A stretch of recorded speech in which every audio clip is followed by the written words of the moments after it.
also invented by Dr. Carl E. Misch, and he has given the term top-down technique.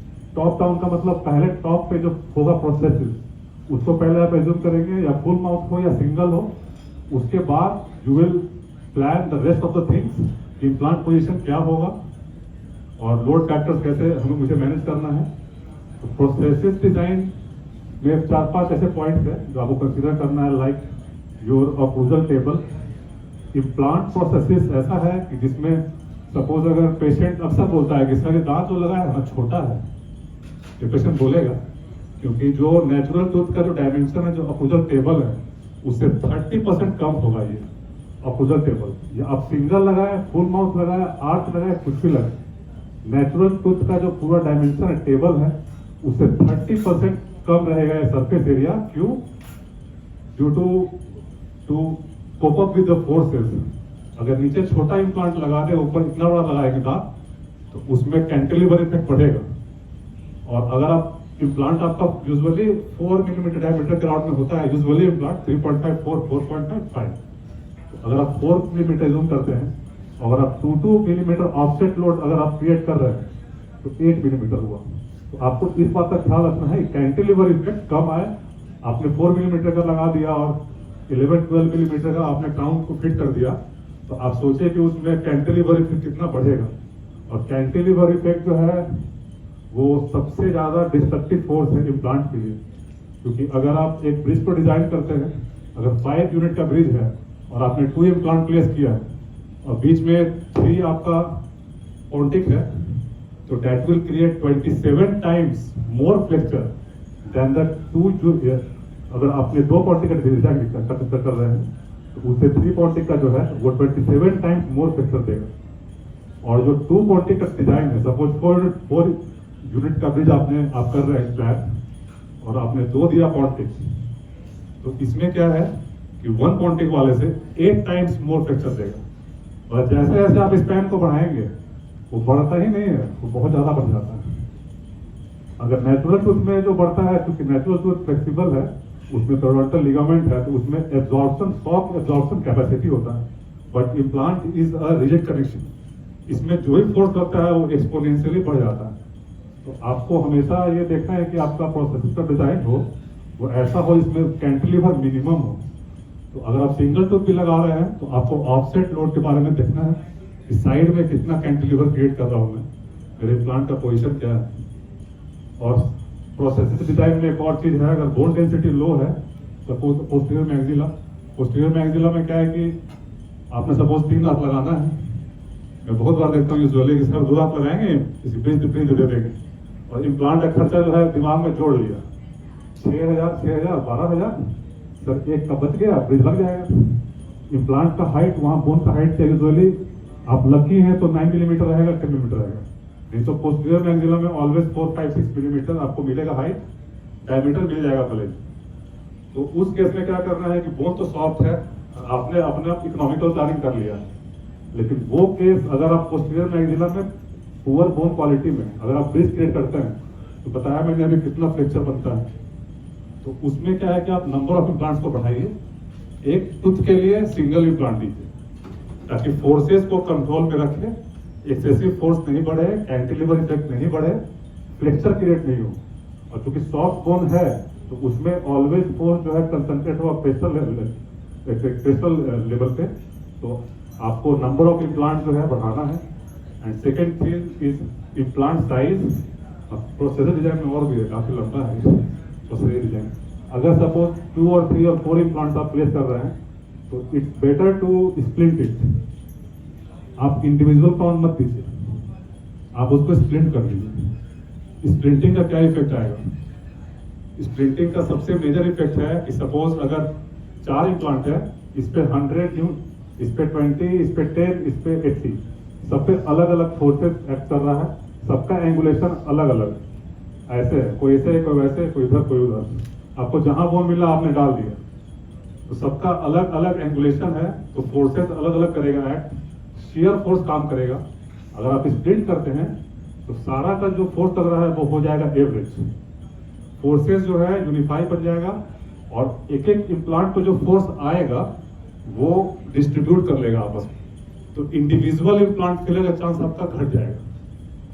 आपका जो process है वो robust बनेगा, forces को इजीली वो ले पाएगा। तो splitting is also good way. और भी है, आगे आता हूँ। प्रोसेस का एक और सेपरेट स्लाइड है। And implant size diameter is always beneficial than the length. जो भी क्रिस्टल लेवल पे आपका एक सेपरेट स्लाइड, हाँ, this is the slide in which the implant size is 10 mm and the diameter is different. You can see जो सबसे thin implant है उस पर सबसे ज्यादा लोड है, रेड मार्क, और जो सबसे डायमीटर ज्यादा है उस पर नहीं, लोड बहुत कम है। तो बेस्ट वे इज कि आप डायमीटर को करें इंक्रीज। डायमीटर इंक्रीज करने से आपका जो बोन का डिसिपेशन है वो बढ़ जाएगा। और लेंथ इंक्रीज करने से बहुत ज्यादा फायदा नहीं है, क्योंकि जो भी फोर्स आपके इम्प्लांट पे पड़ रहा है वो सिर्फ 8 to 9 millimetre of the length में कन्फाइंड रहेगा हमेशा। ये साइंस है। अगर आपने 14 मिलीमीटर इम्प्लांट डाल दिया तो that will not help you at all, कुछ नहीं होगा उससे।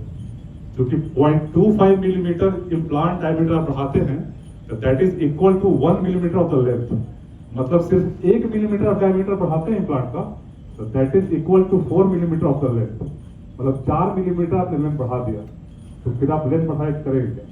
तो the average length is the 10 and the maximum you can go for 12.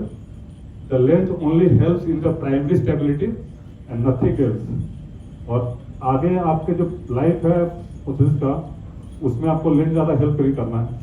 और फेलियर रेट जो है वो थिन इम्प्लांट में ज्यादा आएगा और वाइडर डायमीटर इम्प्लांट में कम आएगा। Implant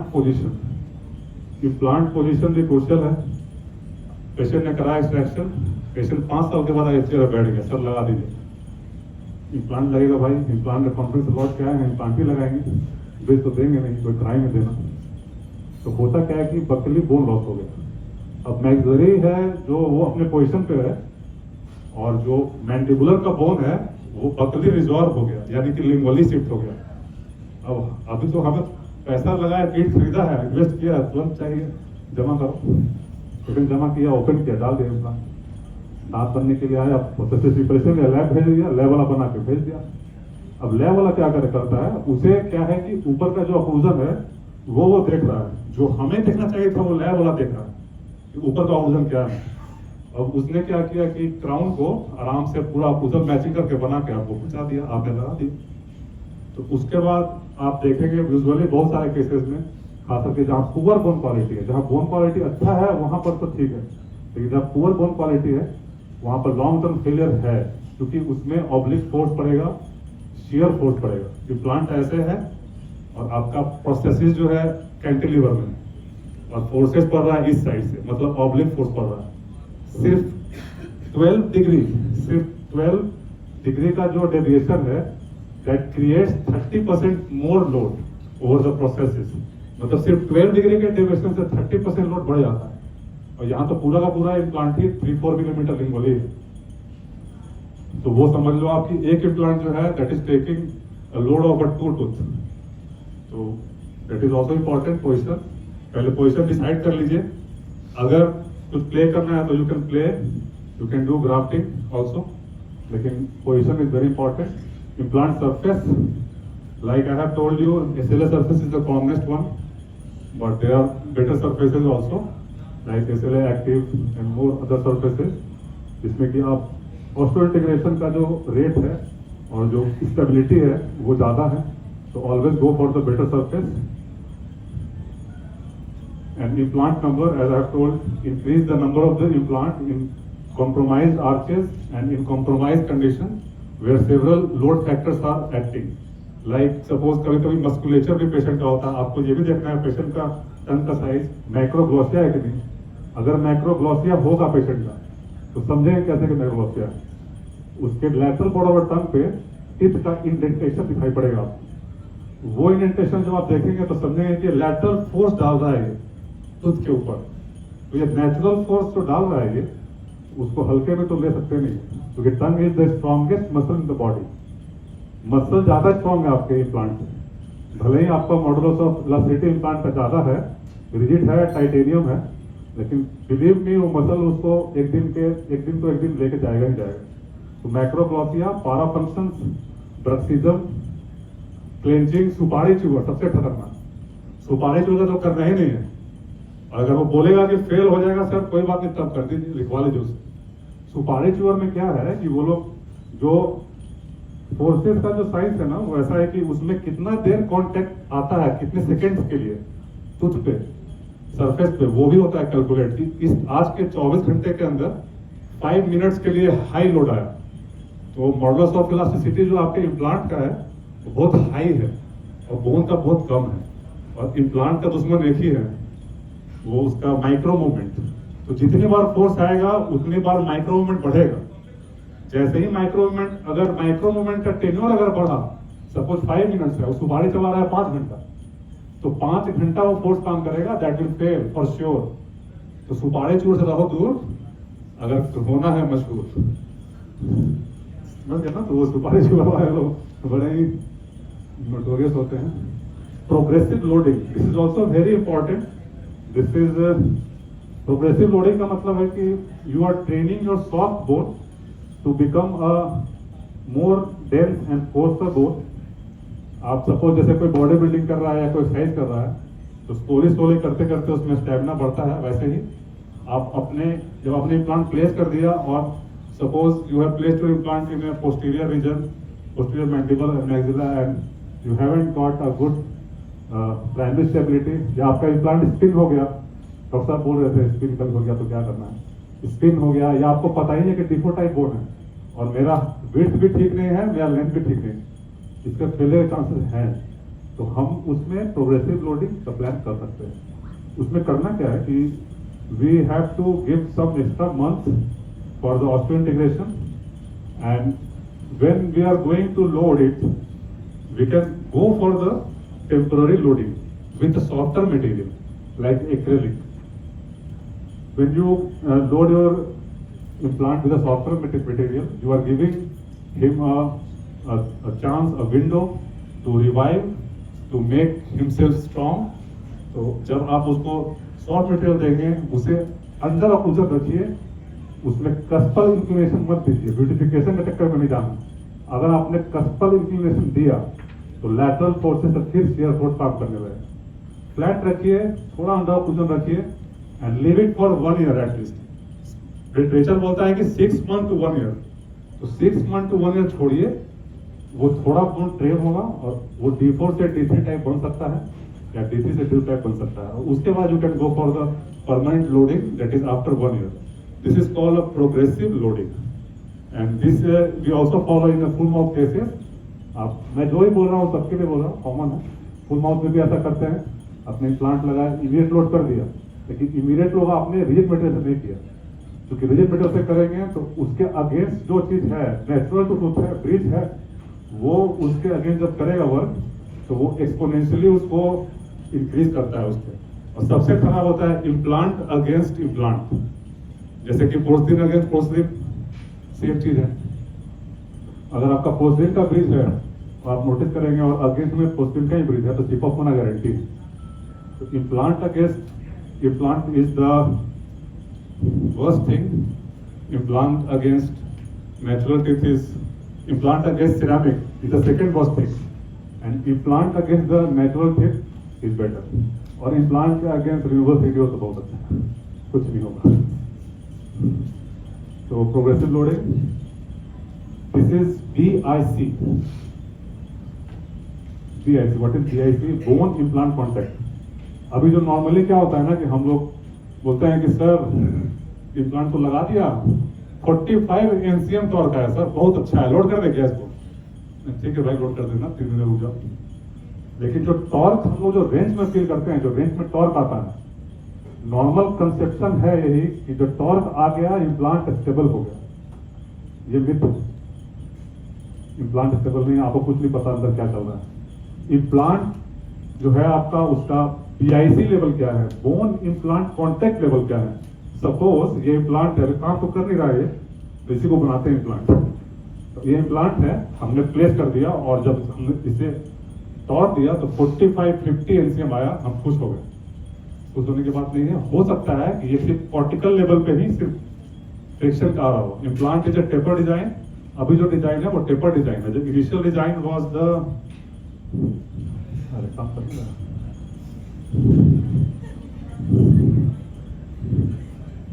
initial design was the Branemark design was the straight design, but अभी जो डिजाइन है ना वो सिलिंड्रिकल डिजाइन है, सॉरी टेपर डिजाइन है।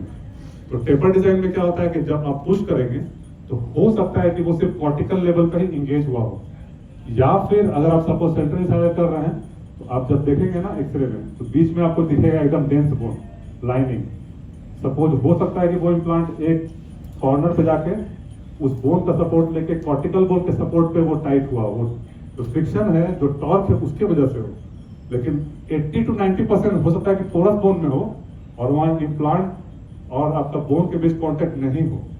तो उस कंडीशन में जब आप लोड करेंगे या आप एक्सपेक्ट कर रहे हैं कि बहुत अच्छा हो गया, तो आपको चेक करना पड़ेगा कि आपका बोन टू इम्प्लांट कांटेक्ट क्या है, कितना परसेंट कांटेक्ट में है, कितने कांटेक्ट में है, इमीडिएट लोड कर सकते हैं कि नहीं, या फिर प्रोसेसेस देना है तो प्रोग्रेसिव लोडिंग करना है कि नहीं, वो सब ये बताता है। This is RFA machine, resonance frequency analysis machine. This is by penguin Austral also sells, they are the leader, and this tells the ISQ value, implant stability quotient. This is between 1 to 100, and if your ISQ values are more than 70, then it is ready to go. You can load it immediately and you can do whatever you want. Your implant, bone implant contact is high, your implant is stable, the osteo integration is for sure, you will get it, don't worry. But if the ISQ, implant stability quotient, is less than 50, then something is compromised. Wait and let it heal, let the things come into its line. थोड़ा छोड़ दे उसको hospital करने के लिए, या फिर progressive loading कर सकते हैं, या डिफरेंट आप प्लान कर सकते हैं कि कैसे उसको हम लोग सेव करें। वो इम्प्लांट फेल हो सकता है तो सेव कैसे करें, डिफरेंट प्रोटोकॉल्स को आप फॉलो कर सकते हैं, जैसे कि implant protected occlusion, canine guided occlusion, different type of occlusal schemes, different type of you can play with the size, length, there are many factors. तो ये एक important ये है।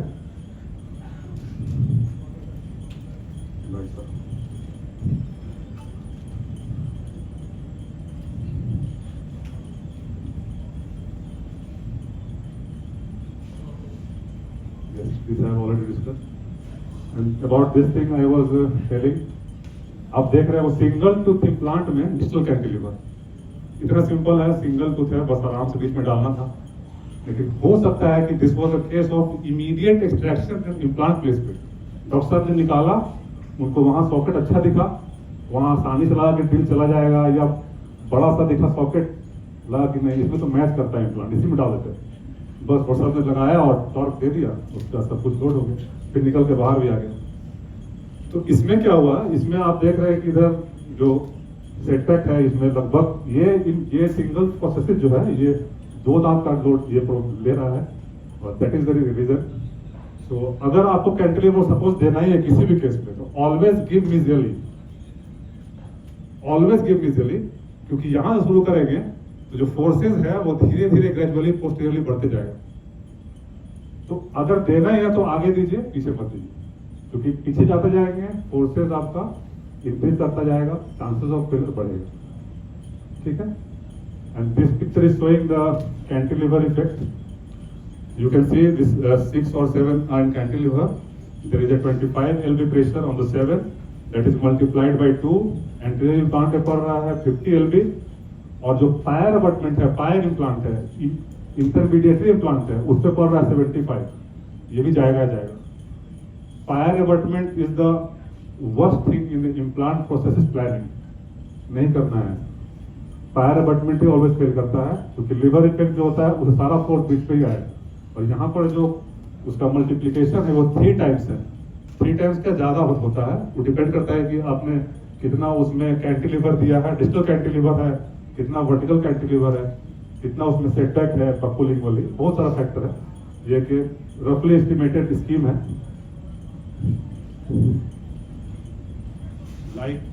like bone density, This is also very, very crucial. Crown implant ratio or crown height space. This is also called crown height space. You have to give a prosthesis. Usually after the extraction, bone goes into resorption, and that is more encountered in the maxillary than in mandible. तो आपको implant लगाना है, आप देखिए वहाँ पे small implant है, Biocon का है वो. तो अगर वहाँ पर आपको हाइट 7 मिलीमीटर मिल रहा है, 9 मिलीमीटर मिल रहा है, और आपके पास क्राउन हाइट 14 मिलीमीटर से 6 मिलीमीटर है, तो ये this is also a type of vertical cantilever lever. तो आपको ये देखना है कि इस टाइप के केसेस में जहाँ क्राउन इम्प्लांट रेशियो 1:1 से ज़्यादा है, नॉर्मली क्या होता है 33% होता है ऊपर, मतलब 1 और 2 होता है नीचे, 66 normal standard, but 1:1 is acceptable, मतलब 10 millimetre implant, 10 millimetre crown height. लेकिन अगर ये इससे बढ़ता है, सपोज 2:1 हो गया, क्राउन हो गया 2, इम्प्लांट हो गया 1, मतलब 17-18 मिलीमीटर हो गया क्राउन हाइट, और जो इम्प्लांट लेंथ इज अराउंड 7, 8 और 9. तो उस केस में जहाँ 1:1 से ग्रो करता है, तो that will create a flexure, that is a vertical cantilever, and there are many things to cope up with such kind of situations. तो इस टाइप के सिचुएशन में भी इतने सारे प्लानिंग्स हैं.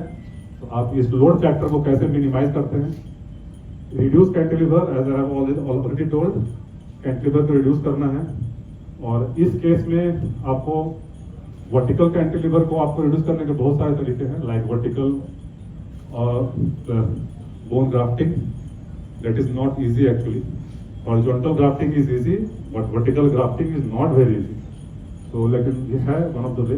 Vertical grafting कर सकते हैं आप, और आपको इम्प्लांट का जो ऑक्लूजल टेबल है उसको कम रखना है.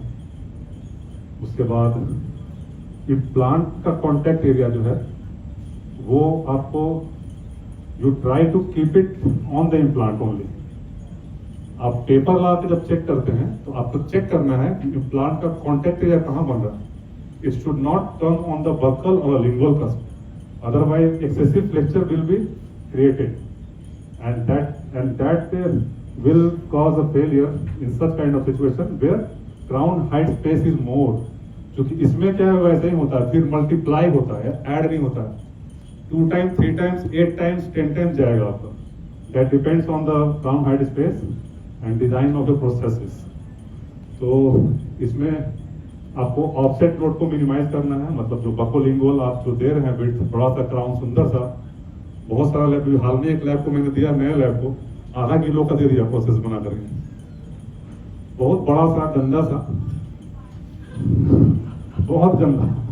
तो आपको देखना है processes design should be bullet shape.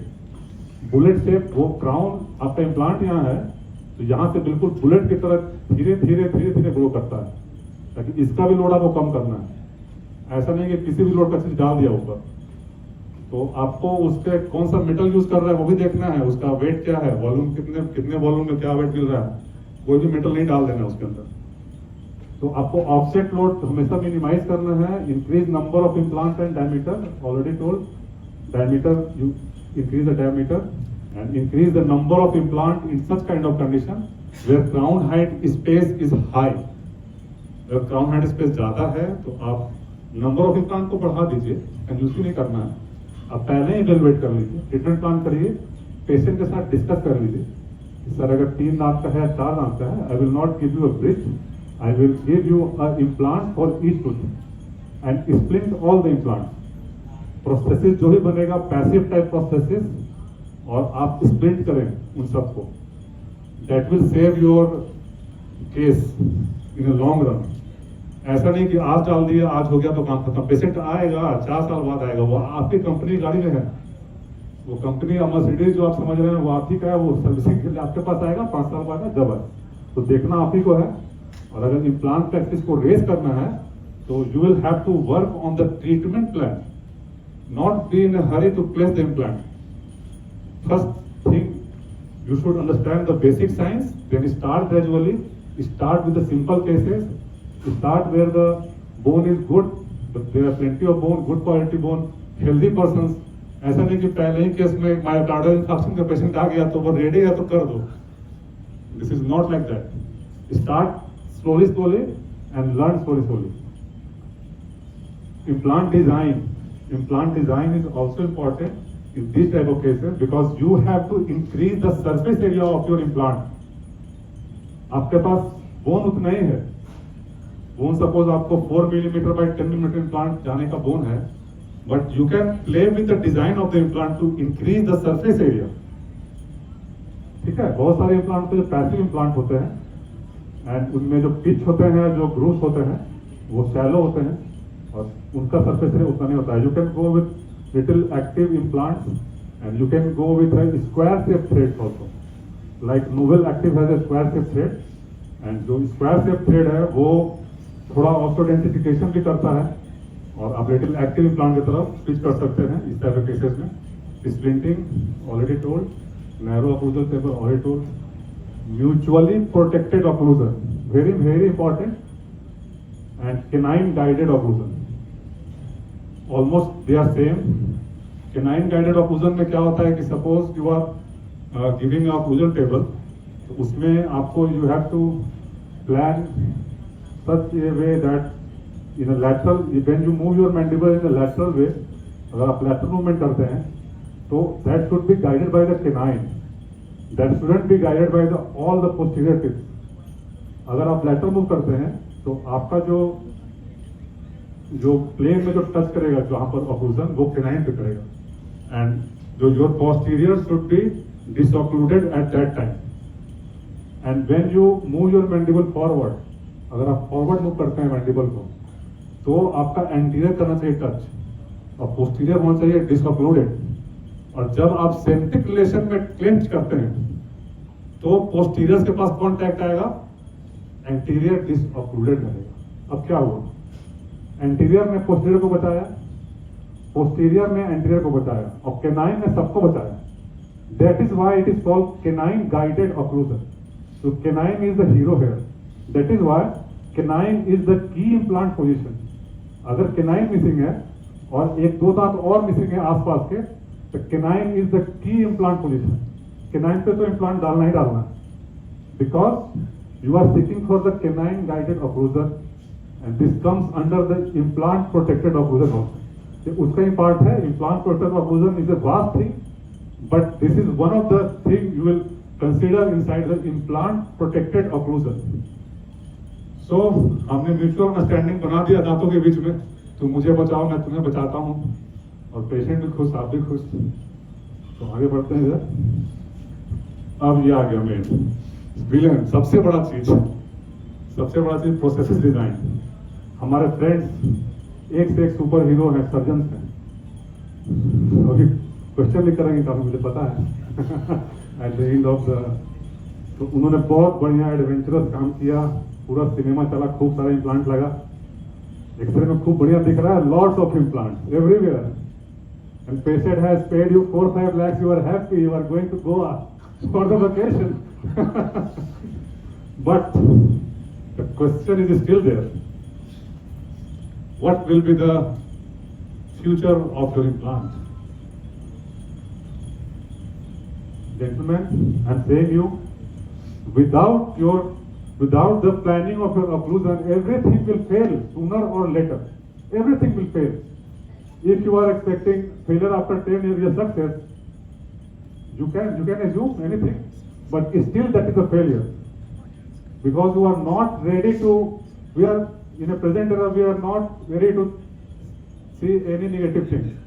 अगर डॉक्टर साहब मुझे बोले सर आप तो अच्छा नहीं बोल रहे हैं, मुझे पसंद नहीं है, भले ही मैं कैसा तो मुझे बुरा लगेगा. तो कुछ चाहिए नहीं, सब कुछ चाहिए फैंसी. इम्प्लांट हुआ, केस हुआ, patient should be happy always, अमर हो जाए वो केस. तो implant design is very important and Carl Mason in every theory, everywhere it is there. You have to plan top down. First imagine the processes and then plan the things according to the findings. Assess your load factors. Load factors देखिए क्या क्या load factors हैं. Musculature है, procedure है, सारा function है, crown height है, bone density है, इम्प्लांट पोजीशन है. आप सीवीसीटी एवेलुएट कीजिए, आप देखिए कि आपके एंगुलेशन क्या आ रहे हैं इम्प्लांट के, और तब आके आप प्रोसेस डिजाइन करेंगे. और इसमें सबसे इंपॉर्टेंट ऑक्लूजन टेबल है, मुझे बताया मैंने already told, you have to keep it narrow.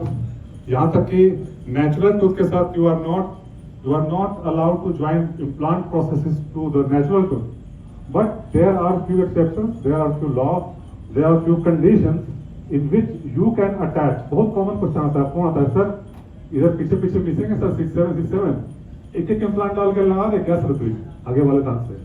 बहुत कॉमन क्वेरीज है जिन्हें मतलब कि जिनको जो बेसिक नहीं पता है तो उनका कोई मतलब इसमें ये नहीं है, पूछते हैं तो ये करना नहीं है इस चीज को, क्योंकि वो करने के लिए आपको हाई लेवल ऑफ थोड़ा सा एक साइंस का बेसिक आइडिया चाहिए, ऑक्लूजन टेबल का आइडिया चाहिए, तो that you can do, but this is not advisable at all. Occlusion table reduce it, even you can reduce your anterior posterior spread in a full mouth cases. No need to give 7 to 7, give 6 to 6 planning. No need to expand your things, come out of the box. Patient पूरा रात आपके मन में तो ये है कि 14 लेना है, कोई जरूरत नहीं है। You can plan for the 6 to 6. Keep your implant, your prosthetic table as minimum as possible in a buccolingual, paratobuccal, and even in the anterior posterior spread. And splinting, already told, in a bicortical placement, tomorrow doctor will take care of cortical implants. Even in cortical, in every science it is there to splint the implants to make it more robust, more functional, and for the long-term success. Passive fit, again very important. Passive fit of the prosthesis. You have placed the implants, you have taken the impression, and lab people will give you a prosthesis, and you have placed that prosthesis inside the mouth. But कोई ऐसा portion है जहाँ लग रहा है कि थोड़ा सा फ्रिक्शन है, तो वो एक्टिव है। That means कि अगर you have rinsed all the screws inside the implant, that will create excessive load over the implants, and that may lead to prosthesis fracture or screw fracture or implant fracture. So passive fit is very very important. Lab से बन के आया, आपने try किया, चाहे single हो, multiple हो, full mouth हो, डजंट मैटर, आपने डाला और पैसिवली टक, एक क्लिक का बस आवाज आएगा, टक बैठ गया। वो मोस्ट टेपर कनेक्शन है 11 डिग्री, जाके टक बैठ गया। 1 हो 2 हो 4 हो कोई मतलब नहीं। और अगर इन केस पैसिव फिट नहीं है तो you can go for the cement retain processes also. तो प्लान अकॉर्डिंग टू दैट, अगर पैसिव फिट लग रहा है नहीं है, या आपको लग रहा है कि you have placed many plants in many different direction, one in the direction of north, one in the direction of south, west, east, and you can plan for the cement retained one also, so that to get the passive fit of the. और cement retain करेंगे ऐसे case में तो अगर failure होगा तो cement failure होगा, because the weakest link in this is the cement. आपको वीक लिंक कभी कभी खुद भी देना है, ये आप प्लान करके दे रहे हैं वीक लिंक, क्योंकि मैंने जो एक इम्प्लांट डाला मुजफ्फरपुर साइड में, एक डाला उधर, चारों तरफ इम्प्लांट ऐसे डांस कर रहा है, तो श्योर है कि पैसिव फिट आएगा ही नहीं, कोई नहीं कर सकता। और अगर वो कर भी देना तो भी आप कितना भी करेंगे, इम्प्लांट अबटमेंट कनेक्शन पे, स्क्रू पे आएगा ही आएगा प्रेशर। तो आपको पहले से पता है, तो you can create a weak link, and that weak link is cement. आप उसको आर्ट टाइप, बार टाइप बनाइए, सीमेंट रिटर्न दीजिए। अगर फेल होगा तो सीमेंट फेल होगा, प्रोसेस लूज होगा, बाहर फिर सीमेंट कर दीजिए, कोई बात नहीं। उसके लिए लगेगा 2 3 साल 4 साल आने में, बाद चल जाएगा ऐसे, कोई बात नहीं। Reduce cantilever, already discuss cantilever in every direction, from horizontal, vertical, anterior, posterior, every way. पहले तो था कि कैंटिलीवर सिर्फ आगे पीछे होता है, पहले ये पता था, फिर धीरे धीरे पता चला कि कैंटिलीवर वर्टिकल भी होता है, कैंटिलीवर बकोलिंगल भी है, हर डायरेक्शन में कैंटिलीवर है। जहां भी परमिटेड एरिया से एक्स्ट्रा आपका पोजीशन गया, that is cantilever. Implant protected occlusion, it's हाँ सेपरेट बनाया हमने। Non load bearing cusps, never ever in implantology give a very beautiful crown. अभी क्या लगता है, बायो क्या है अभी, बायोमिमेटिक नहीं करना है इम्प्लांटोलॉजी में। Biomimetic is contraindicated in the science of implant.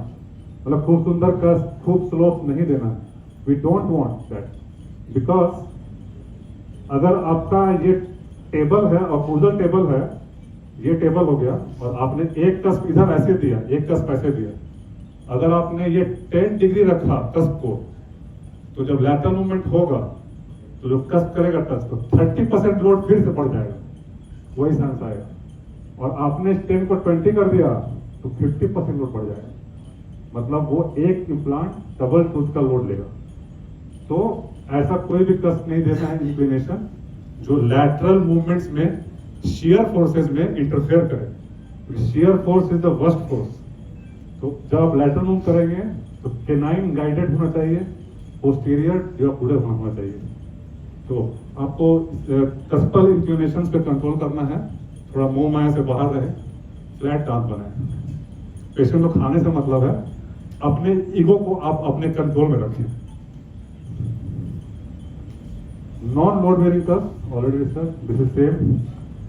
Soft tissue supported implant removal processes. soft tissues, actually this is soft tissue supported,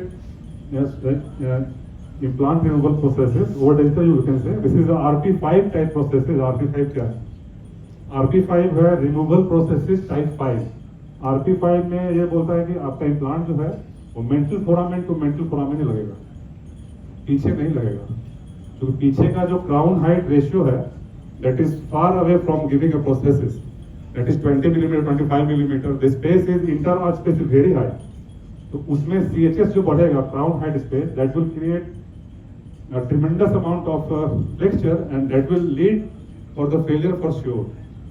तो इस टाइप के स्कीम में you can go with the RP5 type processes। आप anterior में implant लगाएंगे और over denture देंगे ऐसे पेशेंट्स को। You can splint all the implants you have given in the anterior portion, और आप ओवर डेंचर दें, that will be supported from the soft tissue। मतलब जो बकल सेल्फ एरिया है पोस्टीरियरली रेट्रोमोलर एरिया है, उसका फ्लेंज जो है स्पेशल डिजाइन होता है। You can make a big flanges, मतलब आपको पोस्टीरियरी फ्लेंज को बड़ा करना है, सीडी को, नॉर्मल सीडी रहेगा वो, ताकि जब आप सेंट्रिक में बाइट करेंगे that the load should be transferred on the posterior region of the jaw। it should not go on the your implants that are placed between mental foramen to mental foramen। so this is also one of the way to cater in a high crown height space or a high inter-arch distance cases। implant protected occlusion, boring हो रहा है क्या? No premature occlusal contacts, already discussed। occlusal table should be small in anterior, posterior and buccolingual both। canine or medullary protected, already discussed। cuspal inclination, avoid that। offset distance of cantilever, this is buccolingual cantilever actually। and occlusal contact point should be half। एक चीज, that is one more important thing, normally we go for the screw tent one। fancy है, screw tent करने वाला dentist अच्छा होता है, जिसको नहीं आता है वो सीमेंट टेंट करता है। कॉमन कंसेप्शन है, कॉमन कॉन्सेप्ट है। तो आपने इसको प्रोसेस तो आ गया, आपने लगा दिया, बीच में होल है, जो है रेंच द स्क्रू, और वहां आपने लाइट क्योर डाल दिया। And the strength of that light cure is not equal to the strength of the porcelain. After some time that light cure will be vanished, it will go 1 to 2 mm down. तो वैसे case में occlusal contact point loose कर देंगे आप। ये that is the centre of the implant. occlusal contact point यहाँ चाहिए ही चाहिए हम, लेकिन आपका लाइट क्योर वेयर ऑफ हो गया। अब now the your occlusal contact will shift on the outer surface, on the periphery, and that will create a flexure and a cantilever effect। So time to time you see the wear and tear of your light cure material, and always use a good compressive strength light cure so that it will be a wear resistant। वो local वाला नहीं डाल देना है कि सब काम तो वही गया, पैसा जमा ही हो गया, अब कोई डाल दो फ्लेवर हल्का सा करके छोड़ दो पेशेंट को, नहीं, और चेक करना है उसको। Implant surface area, implant surface area is also important for the implant protected occlusion। You can go with better surface implants like in SLS there are few impurities that is not encountered in the SLA active surfaces। SLA active is more pure। SLA active surface there is a less purity। Same like that you can go with the hydroxyapatite surfaces You can go with the calcium phosphate surfaces. Nowadays, bisphosphonate surfaces and many more surfaces are coming. You can go with the better surfaces in compromised cases for the sake of the implant protected occlusion. Implant design and number, this is the most active and this is the most passive. ये patient मेरे पास आया था कम से कम 7-8 साल पहले, ऐसा ही implant thread ही नहीं था उसमें, इम्प्लांट लूज होकर निकल के हाथ में आ गया था पेशेंट के। डॉक्टर साहब सुना है आप इम्प्लांट करते हैं, मेरे किसी इम्प्लांट पेशेंट ने रेफर किया था कि वहाँ जाइए, इसमें तो खुद थ्रेड ही नहीं है, ऐसा सेम बस मेश था वो। फिर पता चला कि this is Endopore implant, the most passive implant, tappable type. You will do osteotomy and you will put your implant and tap tap tap tap tap, but it has vanished from the market, चला नहीं ये ज्यादा। This is the most passive and this is the most active. हाँ, for the hospital cement retained versus screw retained, very common. यहाँ क्या हुआ इस case में, डॉक्टर साहब ने इम्प्लांट केस लिया, सीबीसीटी कराया, सब कुछ कराया, सब कुछ बढ़िया कराया, लेकिन उन्होंने इम्प्लांट डाल दिया। जब डाल दिया इम्प्लांट और जब प्रोसेस का टाइम आया, then he encountered this condition, कह रहे screw hole is coming from the facial side. अब क्या करेंगे, अभी वहाँ लाइट क्योर करेंगे, इसका कलर कभी मैच नहीं करने वाला है और वो पूरे एस्थेटिक लेके पेशेंट घूमता रहेगा, कभी उनके पास जाएगा कभी उनके पास जाएगा। तो you should plan your cases prior to giving your processes. If you are planning for a screw tape, plan, and if the case is not compatible for the screw tape, plan for the cement retained one for the better aesthetic and better outcome. ये lower वाला case में क्या हुआ, this is a screw one, but you can see screw is peeping out from the hole. There is a required crown height, crown space height for a processes. If you are planning for the cement retained, there should be minimum 5.5 millimeter of the space between the both arches for the proper for the retention of the processes. And if it is less than that, you can go for the cement retained one. But for cement retained, there is a 3.5 millimeter height. It is necessary. But इस case में 3.5 से भी कम था। देखिए 2 millimetre 2.5 millimetre है, तो क्या होगा, स्क्रू दिख रहा है बाहर। अब how to overcome this condition, कहते यूनिक कंडीशन है, स्क्रू रिटेन करेंगे तो ऐसा कंडीशन है, और सीमेंट रिटेन करेंगे तो तेल ही निकल के बाहर आ जाता हूँ, वो होल्ड करेगा ही नहीं। इस टाइप के केसेस में you can do 2 things, you can raise your occlusal table और you can raise the bite, one thing. Second thing, you can place your implants, if there is a liberty of the space, you can place your implant little deeper to get the height.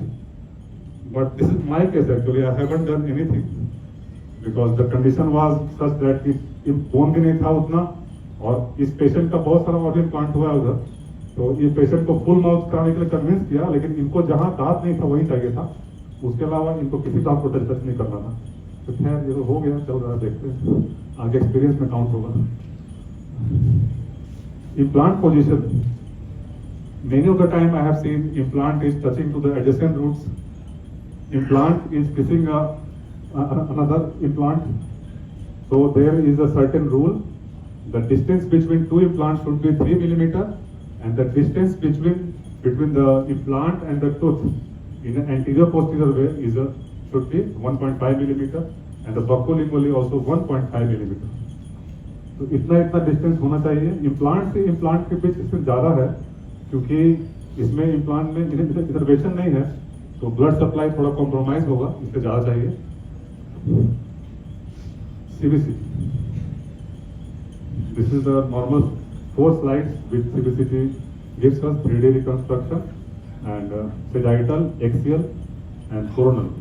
All the 3 type of slides are there. And what is CBCT?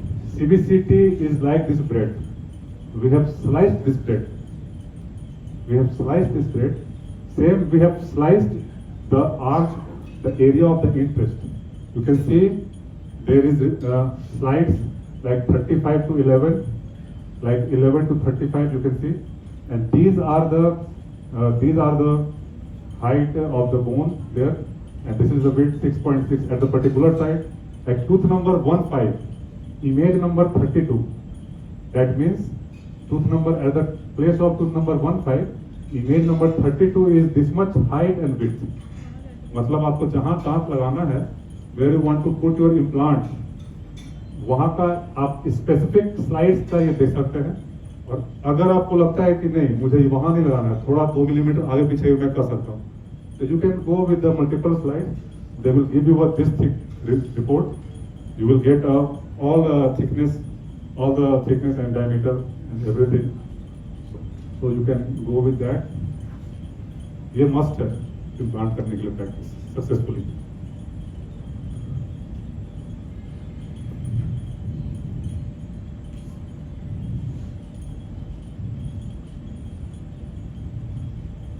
Anatomical consideration, अब तो एक तरह का planning हो गया process. अब it's time to place your implant. Patient का medical evaluation हो गया, patient is ready and you have evaluated the case, you have planned your case, treatment planning is almost complete. Now it's time for the surgery, for action. You are going to place your implant, so you are going to invade into the body, so there are few limitations, there are nerves, arteries, there are few curvatures of the bone. You don't have to hit anywhere, you have to be precise, you have to be logical, scientific way.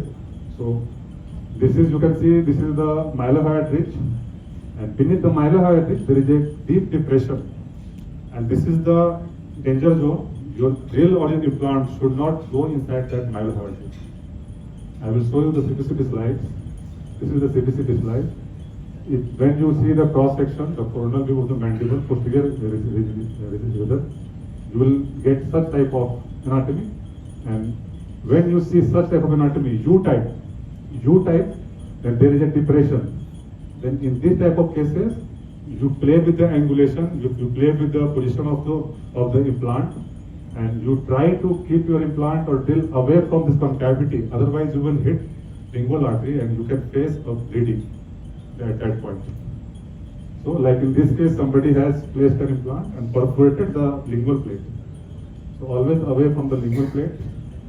This is my case. I am going to show you this case. This is an immediate extraction and placement case.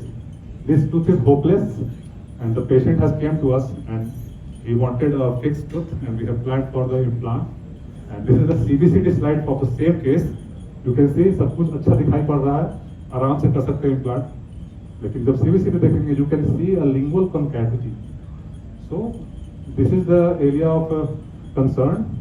तो इसमें अगर लिंगुअली आपको नहीं करना है, ऐसा position लेके चलना है कि आपका इम्प्लांट उससे थोड़ा दूर रहे और ऑब्वियसली इंफीरियर एबडोमिनल कैनाल से भी दूर रहे।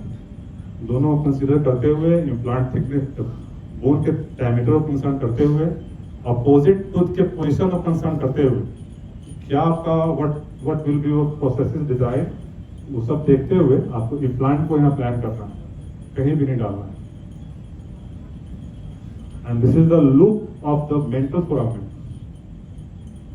Normally, usually we take a RVG, commonly we take a OPG, and when we take a OPG for the implant, we see a mental foramen holes, and we are very confident that this is a mental foramen hole, and I will be 2 or 3 millimeters away from this foramen, but we don't know about the loop of the mental foramen. Sometimes there the mental foramen, the mental foramen makes a loop that is not appreciable in the OPG, that can only be traced by the CBCT. और अगर वो loop है और आपने 2-3 millimetre away भी रखा, तो आप उस लूप को हिट कर सकते हैं, क्योंकि वो लूप जो है, इंफीरियर कैनाल जो है, वो लिंगुअली आता है, और लिंगुअली आके फिर आर्च बना के बकली वो इमर्ज करता है। क्योंकि वो बकली है, इसलिए वहाँ आसानी से वो होल दिखता है, लेकिन चूंकि लिंगुअली होके आता है लूप, क्योंकि उसके आगे डेंस बोन है, इसलिए वो लूप बहुत टाइम अप्रिशिएट होता है और बहुत टाइम अप्रिशिएट नहीं होता। तो you will have to consider this mental foramen loop by the CBCT, and you should plan your cases according to that loop. Posterior maxilla, very very notorious place. We बहुत सारे lectures होते हैं, management of posterior maxilla, management of posterior maxilla, sinus lift, indirect, many things, pterygoid, zygoma, all things because of this sinus. This is the hero of this place. Due to pneumatization of the sinus. Sinus में क्या होता है, negative pressure होता है air का, तो उधर से भी प्रेशर है, और due to the extraction of the tooth, तो उधर से भी होता है बोन रिजॉल्व, और due to extraction of the tooth जो इम्पल्सेस जाते हैं फोर्स के, वो भी कम कम कम घट जाते हैं। तो दोनों तरफ से ये जो है साइनस जो है बोन को कोलैप्स करता है।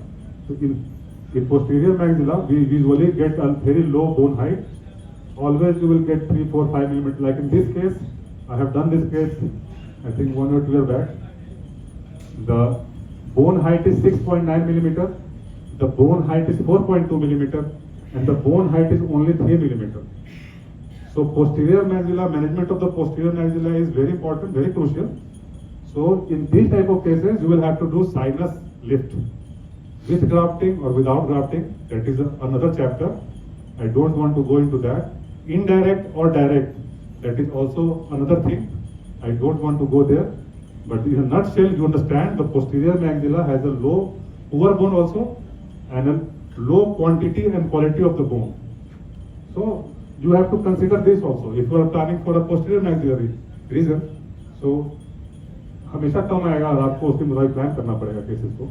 Nasopalatal canal, if you are going to place your implant in the central incisor region, you can see such type of nasopalatal canal. This is a sagittal image of the CBCT, and you will see. So if you don't consider this, you may go inside this canal directly. Your implant, the apex of the implant go inside the nasopalatine canal. So you will have to see this genial tubercle. So there is an attachment of two muscles there, genioglossus and geniohyoid. The attachment of two muscles there. If you are placing an implant in the central incisor region, mandibular anterior, always consider this point. Proper angulation of your implant placement or fill is mandatory. Otherwise, hitting genial tubercle may lead to a serious consequences, because your muscle is just attached to that hook. If you will hit that hook, your muscle will be relaxed and you will get this much thick bleeding and everything in the submandibular region. Now I am medical evaluation हो गया, treatment plan हो गया, अब हम लोगों ने consideration भी देख लिया है कहाँ क्या consider करना है. Now I will share few cases, simple cases. I have chosen 4 cases, one for the anterior mandible, another for the posterior mandible, and one for the anterior maxilla, and one for the posterior maxilla, because they all have certain kind of challenges. So I wanted to share 4 cases of all the regions. This is the anterior mandible. This is a 3-3 region. Canine is missing, and this lady has came to us for the fixed tooth, and she was very aggressive. She told us that doctor, don't touch my teeth, because I want a fixed tooth, but I don't want to get my teeth grinded. So we have planned for a implant ऐसे ही बताते वही उसको, लेकिन वो naturally ही आई कि मुझे touch नहीं कराना था। तो शुरू हुआ ये केस। हाँ, बहुत इंपॉर्टेंट है। आप देखेंगे यहाँ पर, you can see the crest of this tissue. आपके पास केस आया और आपने सीधे कहा कि मैं तो कर दूं, आप देखेंगे तो आपको लगेगा कि मैं ऑस्टियोटोमी यहीं कर दूं क्रेस्ट पे। नॉर्मल लॉजिक है, जहाँ सबसे बोन ऊंचा है वही सेंटर है, होगा ही ऑब्वियसली, मुझे पता है, लेकिन ऐसा नहीं। देखिए CBCT, the crest, where the crest is, that is not the center. Crest is away from the center, and you can see the depression on the buccal side. If you will do osteotomy there, you may land up perforating the buccal plate, or you may land up in a thin cortical plate. That may lead to future bone resorption in that area. And also for the another reason, in the anterior aesthetic zone, if you are planning your case, you want a good aesthetic. You don't want your screw hole coming out from the facial side. You want your screw hole coming from the palatal or the lingual side for the better aesthetic outcome. So इसमें हमने CBCT analyze किया, और we have found that our prosthetic position is away from the crest, almost 2 millimeter. For the proper prosthetic position, for the placement of your screw hole, and for the better outcome, and you can see picture that is the lens drill or pilot drill. fixture is placed and gingival former is placed. You can see the osteotomy, and that drill we have placed to see the angulation of the osteotomy at the time of the surgery. Beautiful healing. After 3 months, we have removed this healing cap. अच्छा, ये healing cap देते क्यों हैं? कभी नहीं भी देते हैं, कभी देते भी हैं. If your implant is stable, you have got a good stability, you know that your implant is stable, and you want to avoid the second stage surgery. एक तो क्या इम्प्लांट डाला हमने, उसमें स्क्रू होल को क्लोज किया और पूरा का पूरा फ्लैप को क्लोज कर दिया, ठीक है. सेकेंड स्टेज सर्जरी में जब पेशेंट आया तो उसको बोलते हैं सेकेंड स्टेज सर्जरी. फिर से ब्लेड लगाया, फिर से ओपन किया, और सेकेंड स्टेज सर्जरी में हीलिंग स्क्रू को लगा के फिर 15 डेज छोड़ा for this to create a good seal, to create a good you can say keratinoid tissue, connective tissue connection for the implant. तो अगर इसको अवॉइड करना है सेकेंड स्टेज सर्जरी को, तो कार्ल विस का हाइपोथेसिस बताता है कि अगर आप बार बार ओपन करेंगे और बार बार फ्लैप को हटाएंगे तो you will get a resorption of the cortical bone. This is just a hypothesis. It doesn't mean if you will open the bone will without. This is not proved yet, but this is a kind of hypothesis. But I believe in hypothesis. So hypothesis is not just meant to listen, and hypotheses are made to keep it in the mind and plan your things according to that research work that somebody has did. So अगर आपका implant stable है तो आप डाल सकते हैं healing screw.